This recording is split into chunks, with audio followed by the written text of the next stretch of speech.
warahmatullahi wabarakatuh. Waalaikumsalam warahmatullahi wabarakatuh. Bagaimana kabarnya hari ini? Yang di rumah, bagaimana kabarnya? Baik, Bu. Kembali lagi bersama pelajaran seni budaya dengan Happy. Bisa dibuka buku paketnya, disiapkan alat tulisnya. Dibuka buku paket halaman 128.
Sebelum kita memasuki bab 10,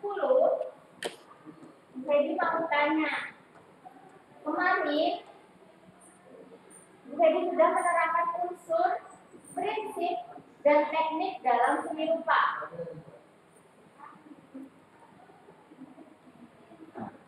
Ya, unsur seni rupa juga diakan ulang lagi. Unsur seni rupa menurut Aristoteles, seni rupa merupakan hasil karya berdasarkan peniruan alam dengan sifat yang ideal.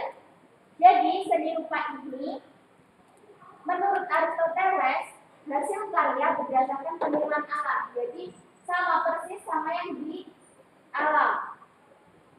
Unsur seni rupa itu ada 8. Yang pertama ada unsur garis. Unsur garis merupakan unsur yang berupa jarak antara satu titik dan titik lainnya.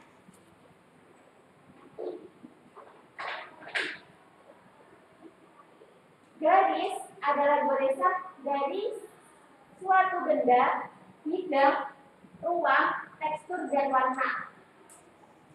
Unsur garis merupakan unsur yang berupa jarak antara satu titik dan titik lainnya, seperti ini. Ini adalah garis.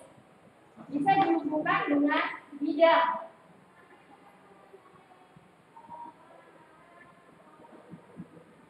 Bisa juga dihubungkan dengan ruang.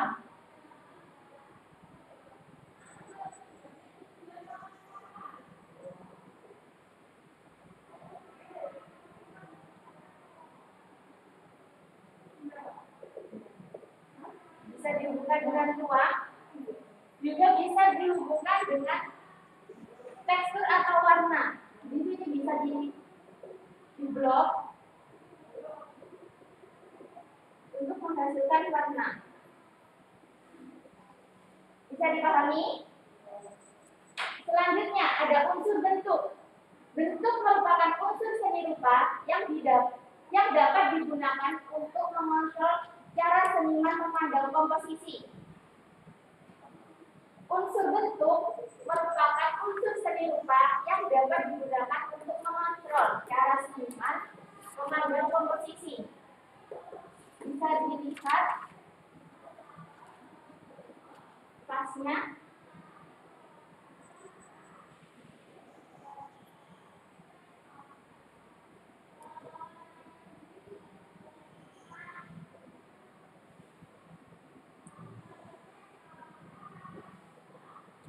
Di sini ada vas yang berbentuk kecil,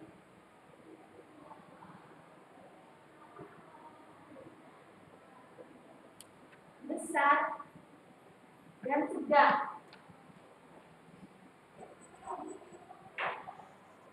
Ini caranya seniman, cara kalian untuk memandang unsur bentuk. Bisa dari komposisinya atau dari bentuknya.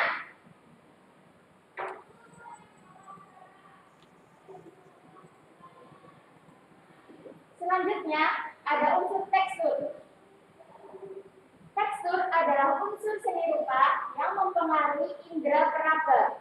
Tekstur digunakan untuk mendeskripsikan bagaimana sebenarnya unsur seni rupa menjadi karya 3 dimensi terasa ketika disentuh. Contohnya itu bisa patung atau lukisan yang timbul. Sampai di sini ada pertanyaan? Belum? Yang di rumah ada pertanyaan? Belum juga? Oke. Yang keempat ada unsur titik. Elemen titik dalam unsur seni rupa biasanya digunakan pada bagian yang terkecil dalam suatu karya seni rupa. Unsur titik ini adalah unsur yang paling terkecil dalam seni rupa. Yang kelima ada unsur bidang. Unsur bidang memiliki panjang dan lebar. Terdapat bidang datar yang bersegi 4, segitiga, lingkaran, trapesium. Yang keenam ada unsur gelap terang.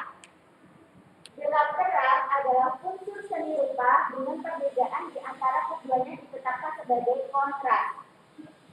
Unsur gelap terang itu ada 2. Yang pertama ada chiaroscuro, peralihan tanpa bertahap, dan Sennheiser, bayangan tanpa peralihan bertahap. Yang ketujuh ada unsur ruang.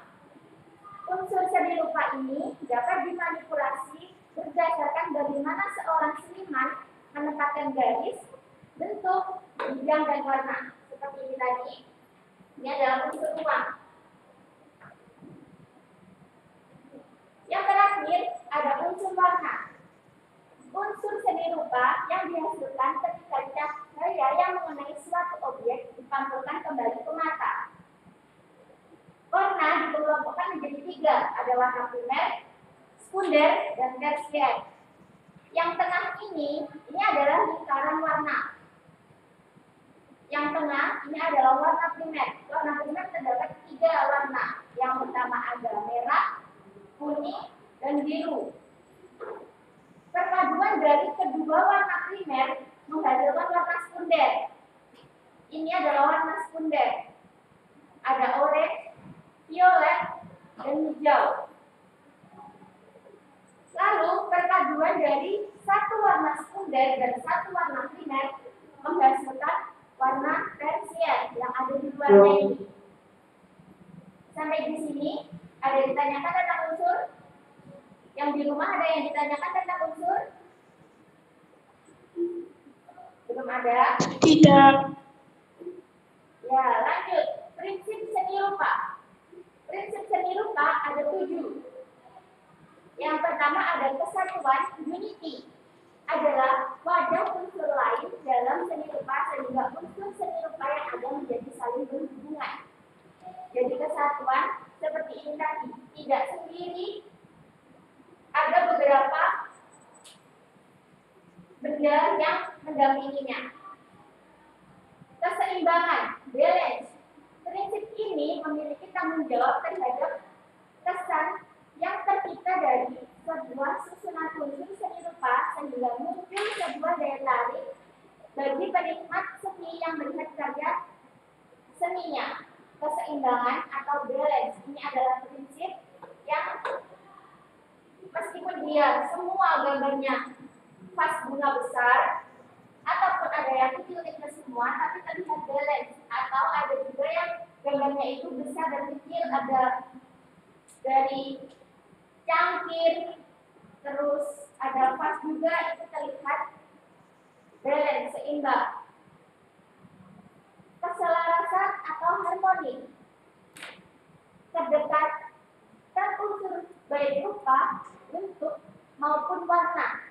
Tujuannya untuk menciptakan sebuah keselarasan dalam kesenian. Keselarasan atau harmoni adalah kedekatan unsur baik berupa bentuk, warna, dan tujuannya untuk menciptakan sebuah keselarasan dalam kesenian. Yang ada irama. Sebagai prinsip seni rupa berarti pengulangan satu atau lebih unsur secara teratur dan terus-menerus sehingga mempunyai kesan bergerak. Seperti batik, kalian tahu batik? Batik itu diulang-ulang tetapi tetap mengutamakan unsur iramanya karena di dalam batik tidak terdapat banyak motif. Jadi motifnya hanya itu saja di dalam kain batik. Yang kelima ada komposisi. Komposisi dalam seni rupa menjadi penting agar sebuah karya terlihat lebih bagus dan estetika. Yang keenam ada kesebandingan. Bertanggung jawab dalam membandingkan bagian satu dengan bagian lainnya. Yang ketujuh ada gradasi. Prinsip penyusun warna berdasarkan tingkat perpaduan susunan berbagai warna secara berangsur-angsur. Selanjutnya ada menggambar dalam seni rupa. Menggambar dalam seni rupa ada beberapa teknik. Yang pertama ada teknik pointillis.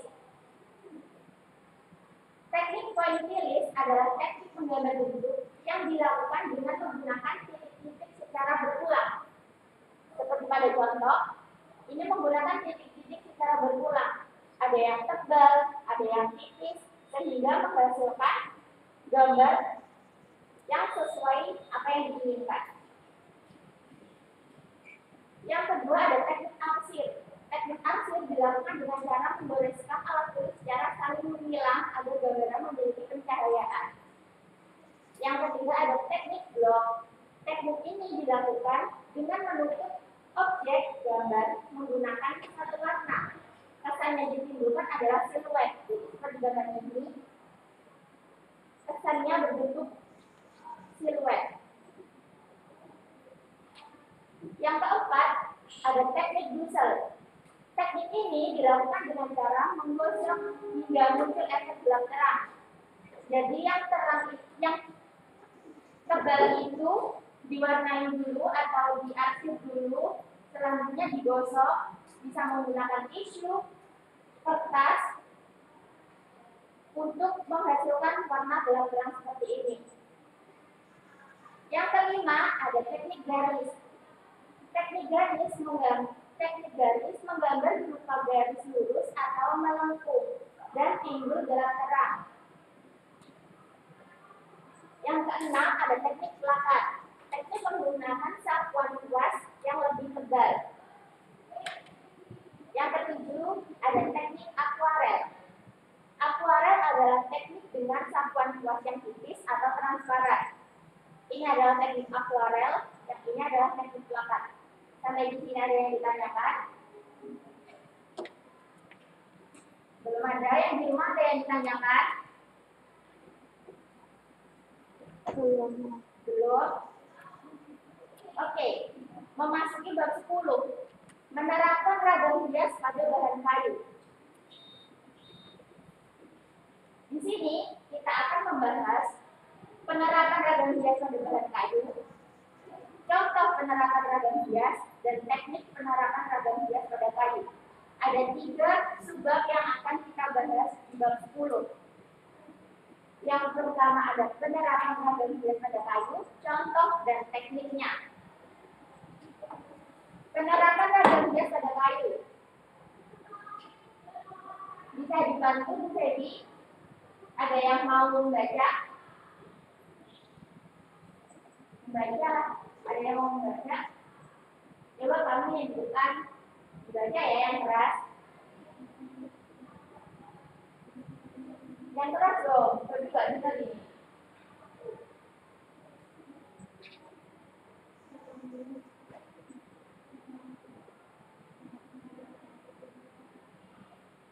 Teman-temannya dengar nggak? Yang keras ya, yang keras nggak apa-apa. Nggak apa-apa, dengar nggak apa-apa. Yuk, nggak kelihatan. Coba yang di tengah kamu, baca yang keras.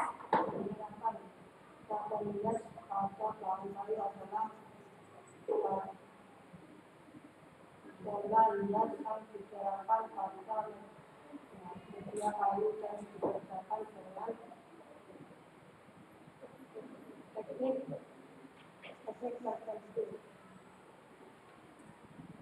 Banyak Dalam kehidupan sehari-hari,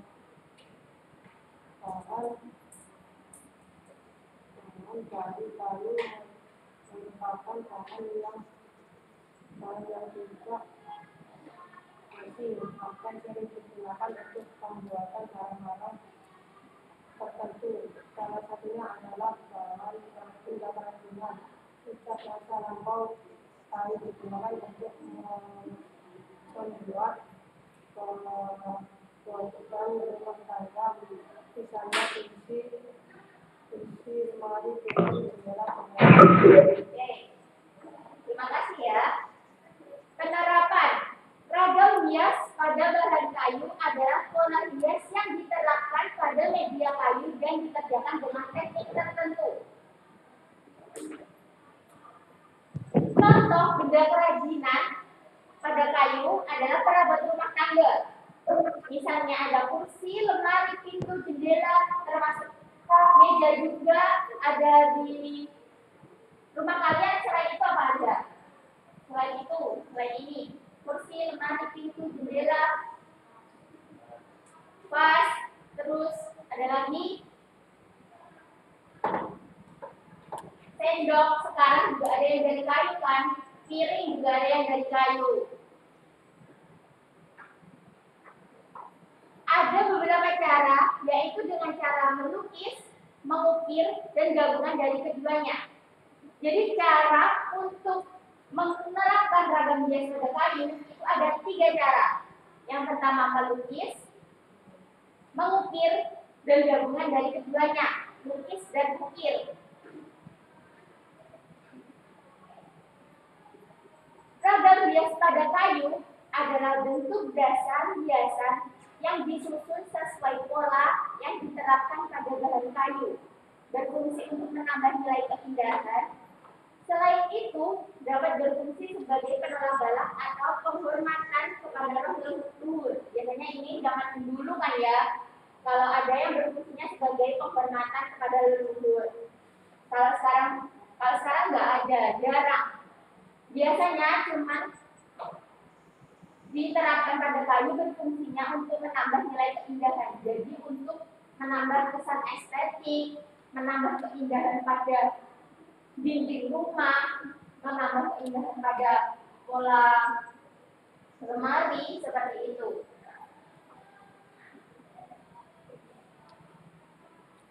Yang subbab yang kedua ada contoh penerapan ragam hias. Penerapan ragam hias pada kayu umumnya permukaan berbentuk 2 dimensi atau 3 dimensi. Penerapan ragam hias pada bahan kayu terdapat pada benda-benda kerajinan tradisional, antara lain topeng, tameng, bagian rumah adat tradisional, perabot rumah tangga, dan hiasan dinding. Ini ada contoh-contohnya. Yang pertama ada topeng, ada tameng, ada hiasan dinding, ada meja dan kursi, ada juga dinding rumah adat. Rumah adat mana aja yang membuat desain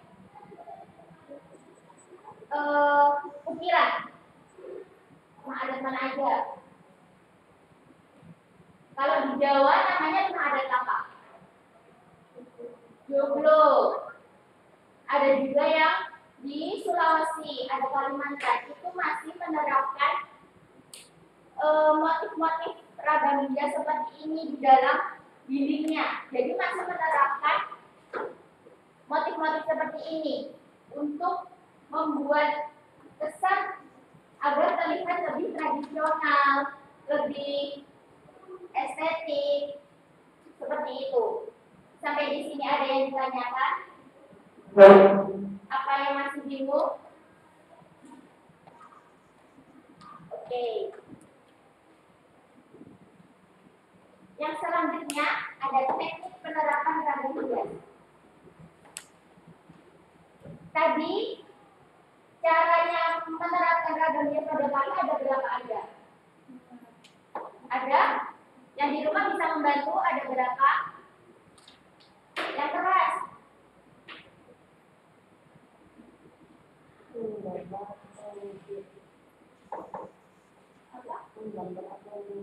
Oh ya, menggambar atau mengukir, melukis atau mengukir. Alat untuk mengukir. Pada bahan kayu, penerapan logam hias dapat dilakukan dengan cara mengukir, melukis, atau gabungan dari keduanya. Alatnya ada pahat, pemahatnya, ada pemukulnya. Pahat, di sini ada pahatnya, gambar pahat. Ada 4 macam pahat. Yang pertama ada pahat kuku, berbentuk melengkung seperti kuku manusia. Jadi pahatnya itu bentuknya seperti kuku kalian, melengkung seperti kuku. Berfungsi untuk bagian lengkung, melingkar, cekung, dan cembung. Yang kedua ada pahat lurus. Mempunyai bentuk yang lurus, berfungsi membentuk bagian dasar seperti bidang datar, lurus, dan bagian siku-siku. Yang ketiga ada pahat lengkung setengah bulat. Mata pisaunya, mata pahatnya seperti kol yang dibelah jadi 2. Berfungsi untuk mengerjakan bagian cekung yang tidak dapat dikerjakan dengan pahat kuku. Yang keempat ada pahat miring. Mempunyai bentuk miring meruncing tajam sebelah. Jadi bentuknya kayak pisau yang meruncing gitu, kayak ini bentuknya.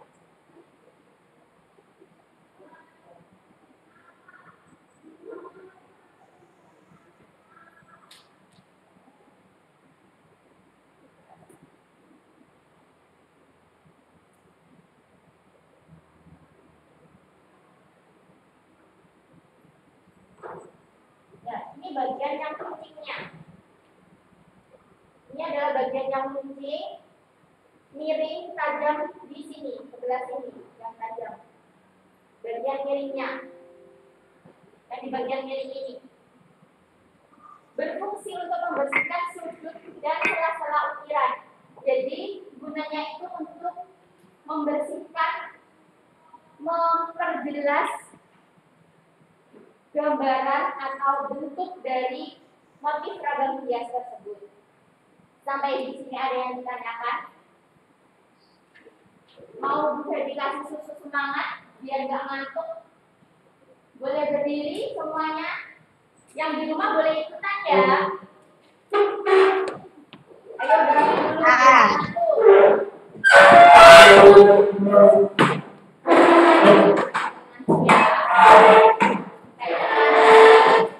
Dari kemarin lagi udah pelajaran terus.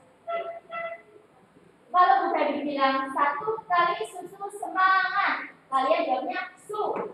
2 kali susu semangat, susu. 3 kali susu semangat, susu saya, susu semangat. Oi, semangat, semangat, semangat, semangat. Kita, gitu ya. Yang di rumah boleh ikutan. Yang keras. 1 kali susu semangat, susu. 2 kali susu semangat, susu. 3 kali susu semangat, susu. Semangat. Semangat. Semangat. Semangat. Kita lagi. Kok nggak semangat? Ini masih jam berapa loh? Masih jam 9 pagi. Kita harus semangat. Oke? 1 kali lagi. 1 kali susu semangat, su. 2 kali susu semangat, susu. 3 kali susu semangat, susu. Susu semangat. Semangat. Semangat. Semangat. Semangat. Kita. Oke, itu lagi.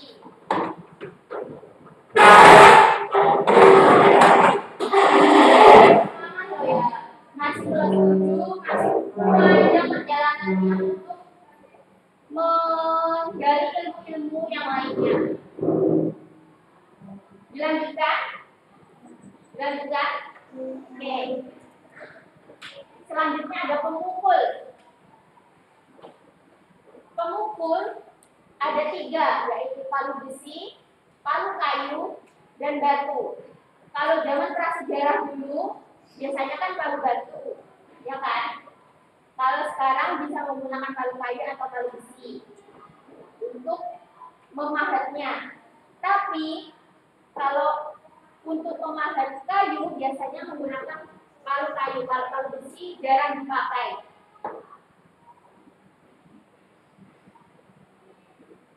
Selanjutnya ada menggambar ragam hias ukiran. Mengukir kayu harus memperlihatkan alur seratnya. Jadi kayu itu kan mempunyai serat. Seratnya itu harus terlihat agar tercipta motif-motif selain dari motif ragam hiasnya.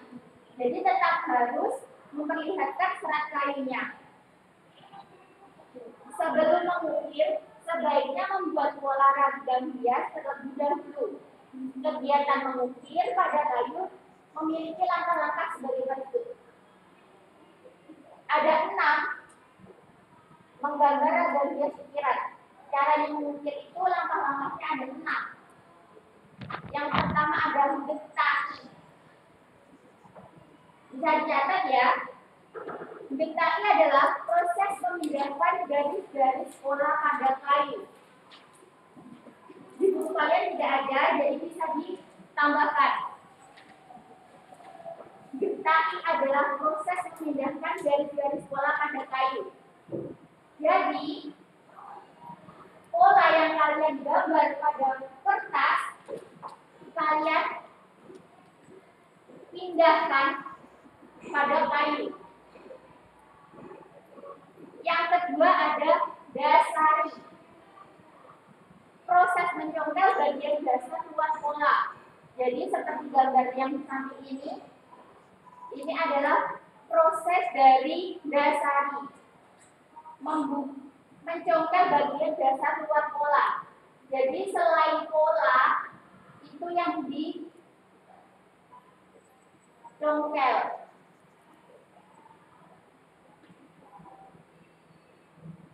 Selanjutnya ada bukai.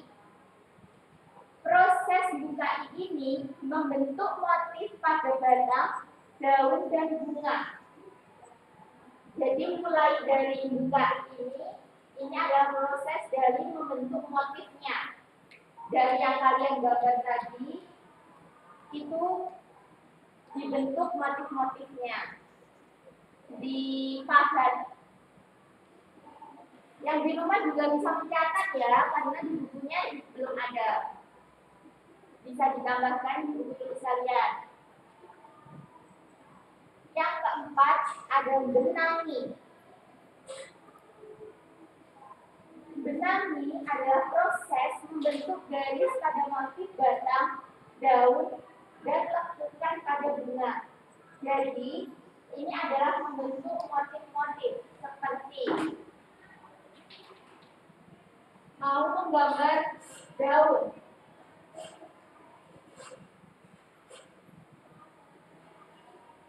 Yang bagian ini adalah papan kayunya. Ini adalah papan kayunya. Ini motif yang akan kalian buat adalah daun.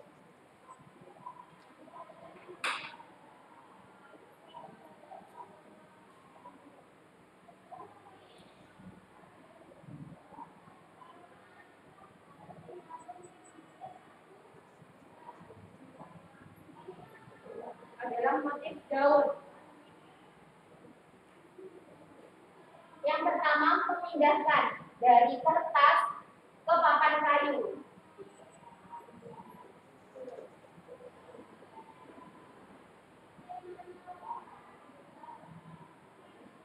Yang kedua, ada dasari, mencongkel bagian luar. Jadi yang dicongkel itu adalah bagian dari luarnya, yang luarnya aja, bukan motifnya.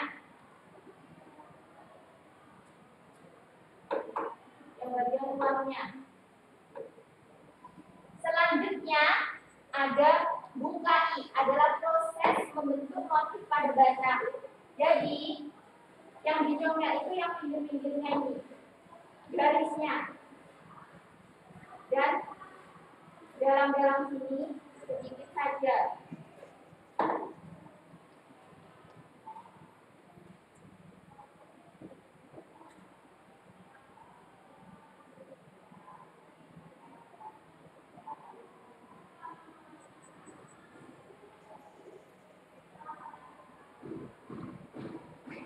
Selanjutnya ada proses bentangi. Proses membentuk pada garis pada motif batang, daun, dan lekukan pada bunga. Jadi ini adalah tengahnya daun. Itu baru membuka motif-motifnya.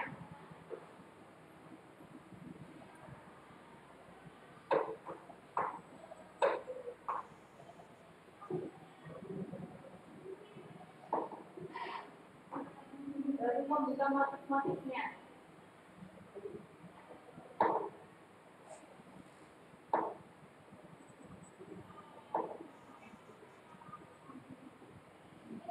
Yang selanjutnya ada cawet, mempertegas lekukan pada garis bunga. Jadi tugasnya cawet hanya mempertegas pada bagian bunga saja.